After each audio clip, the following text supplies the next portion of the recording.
Oh, I don't like to be up here when you're all down there. So I'm probably going to last up here like 2 minutes. Well, Ryan and Jolene, thank you, and Peter and Jody, thank you. It's great to have your kids here. Isn't that neat? I've got a couple of my kids here as well. So, Maddie, stand up. This is my daughter, Maddie, and her husband. Amazingly enough, his name is Alan. Isn't that amazing? There's a couple of us now. And they're going to have their first child here in a few weeks. Now, Maddie was born 19 years ago, right? A few years more than that. Variations, right? She was born in San Diego. Now they live in San Diego, so I think that's pretty neat. And I'm thrilled that they're going to have their first child. They're just starting this journey together. They've been married a year and a half, something like that, right? Just about a year and a half, and they're going to have their first child. Any parents in the room tonight? Any advice for them? Run? Run? Take the sleep product? Morning, noon, and night? Give the baby the sleep product? That's probably better. Well, someone once said something along the lines, it's not the number of breaths you take in life that matter, it's the moments that take your breath away in life. And I can't remember who said something like that, but I liked it. And I think about that tonight. I've thought about that a lot in the last few months as we've launched the sale. And being here tonight and seeing some friends and getting reacquainted with people that we've traveled the world together with. And to see Peter, and immediately my mind, and Jody, and my mind goes back to the Caribbean cruise where his parents were there from Holland, right? And we sat down and we visited. I love this business because it allows you to make relationships with people around the world. Can you hear me okay, Mike? I'm okay if I'm down here. I like it down here better. So a lot of things on my heart tonight. Man, I watched that video and I see my wife and I miss her. She was supposed to be with me tonight, but we always say faith and family, God, family, and business. Well, family matters. Kept her back in Utah this trip. So I was up in, so I know you're disappointed. Some of you can go ahead and leave now. I mean, if you're like most people, you see that video and you say, God, looking at her and looking at him. Even someone came up to me tonight and said, man, you really married over your head. So, thanks, Captain Obvious. Thanks for welcoming me. It's good to be here. Right here! It was her! How much did you charge her? Double the price. But she speaks the truth. I mean, I see my wife and I miss her. I love her. Life is good. My mind takes me back to 1989. I was 30 years old at the Del Mar Hilton. You know where that hotel is? Yeah. Some of you? I went to a network marketing meeting and I sat towards the back, my first network marketing meeting of my life. Because a friend called me up and said, hey, you need to come out to this meeting and hear about this new product that's going to help revolutionize the world. Some of you may know what I'm talking about. So I went to the Del Mar Hilton and found out about New Skin. And I liked the leverage, I liked the income possibility, but I just couldn't see myself rubbing skincare on men's faces, you know? How do I do this, you know? Do we really have to do that? Anyway, I signed up, and that was my first experience, and that was 1989. And I did so-so, not great. But that's how I got exposed to network marketing. The thing he said that night that really caught my attention was, J. Paul Getty once said that you could rather have 1% of the efforts of 100 people than 100% of your own efforts. All right, I like that. Because most people spend their whole life helping someone else's dreams come true. Right. They're exchanging their time for some money. And there's usually more month than money towards the end of the month. And especially in today's economy. I mean, not a lot has changed in the last 30 years from that standpoint. I still see a lot of people, and by the way, if you're employed, great. You know, keep your job. I never say to anybody, quit your job and start doing the sale full time. But I really don't. Although, maybe down the road if you want to do that and you've replaced your income for like 9 to 12 consecutive months, then you may want to look at it and consider it. But so I got involved, and before 1989, I think the year was about 1984. My family and I bought a bunch of weight loss franchises across the country. I talked my dad into co-signing on a $12,000 loan for me when I was like 24 years old, and I bought a weight loss franchise called Diet Center. Because I grew up in southeastern Idaho, and this company was located in Rexford, where I grew up.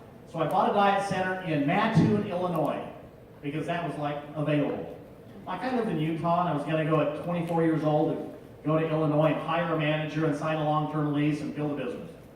You know, I can't believe my dad co-signed on the loan for me with such a crazy idea. But that's my dad. He believed in me. Man. You know, sometimes in life, all you need is someone to believe in you, you know? So, he did. And guess what? I went up to Mattoon, found a manager, found an office, signed the lease, and we built a business. And from there, I opened a place in New York. Why? I don't know. Thought New York would be kind of fun. So I was up by Buffalo, New York, and over the next few years, my family and I bought 60 of those weight loss franchises when I was in my 20s. And I was making a lot of money. I thought, man, life was easy. Life was good. And so I'd experienced some leverage in my life through these franchises. And so when I was in that network marketing meeting in 1989, what he said resonated with me. He said, yeah, I've experienced leverage before. I like the concept because I'd rather be paid 1% of the efforts of 100 people than 100% of my own efforts. Because if you're like most people in America, you're working 40 hours a week, 50 weeks a year, that's 2,000 hours a year. And it's hard to become financially free on 2,000 hours a year. So if you're not using some form of leverage today, it's almost impossible to become financially free. So, what are the leverage vehicles out there available for people? One of them is to inherit a lot of money. Right? Who wants to sign up for that one? That's all right. So let's say you've got an extra $1 million that comes your way, and you put that in the market, and you get a 6% return, 60 grand a year, and you don't touch the principal. And you say, man, I could use an extra 60,000 a year. What could I do with that? Well, that's one form of leverage. Your money is working for you. Another form of leverage is going out and buy franchises. But that takes a lot of money. Some of you may not be as fortunate as I was to have a dad willing to co-sign a loan. But then franchises aren't all they're cracked up to be either. I mean, at least you get to hire teenagers, you know, have them come to work, not. But and you know, the long-term leases, the workers' compensation, and all that stuff. I've talked to a lot of people who have bought franchises and said, man, I just bought myself another job. I like my other job better. I didn't have to put up so much money. Yeah. Look, the best leverage vehicle for 99% of people in the world is network marketing.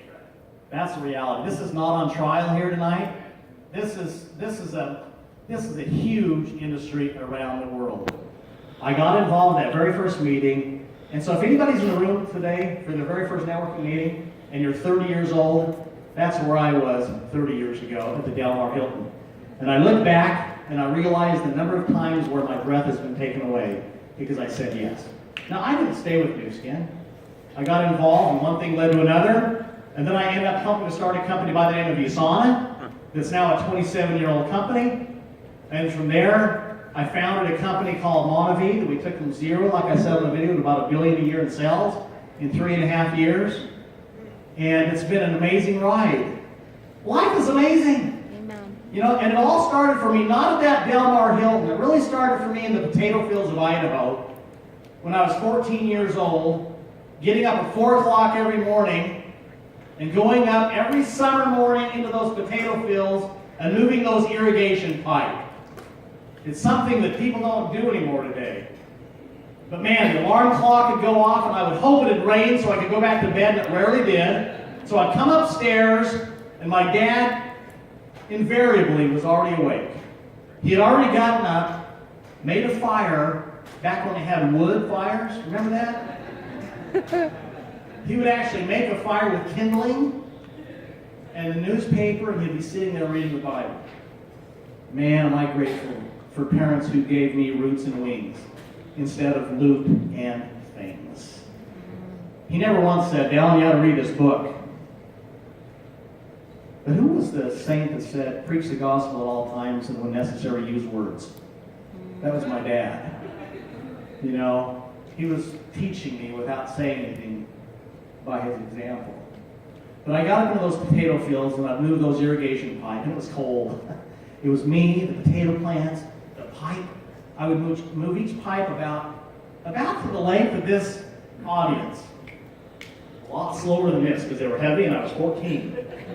And then I would put it in another row of potatoes and connect it to another pipe, and I'd walk and get the next pipe. And I'd do that and move about 100 pipe in the morning and make $7. Yes! No leverage. Man. But I'd go home and I'd eat and I'd shower and I'd sleep for a few hours. I'd go play some golf. I'd come home and watch the Watergate hearings. I lived an exciting life. Y'all don't even remember. Y'all don't know what the word Watergate means. You're all so young. Man, I had a woman checking in the hotel today. She said, "Are you over 62?" I said, "Just shoot me now." Jeez, where's life gone? No, I'm not over 62. I need to up my dosage, don't I? I need a hair growth product. Can we talk, honestly? You and I are brothers from different mothers. You guys look sharp. Are you over 62? Why is it that all bald guys look over 62, or is it just me? It's just me. Where was I? Where was I going with this? I was in the potato field. So one morning, I'm out there and I'm freezing and I'm making 7 cents a pipe, thinking, what am I going to do with all this money? I'm going to buy new clothes. My dad owned a clothing store, so you'd think he'd give me the clothes for free. Wouldn't you give your kids clothes for free? I mean, my parents had 10 children. Guess what my dad did? Kids, I love you. And because I love you, I'm willing to give you a 30% discount.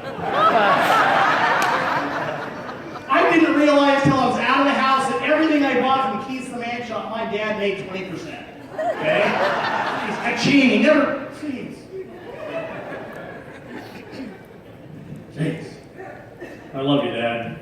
I want my money back. No, I don't. He taught me another great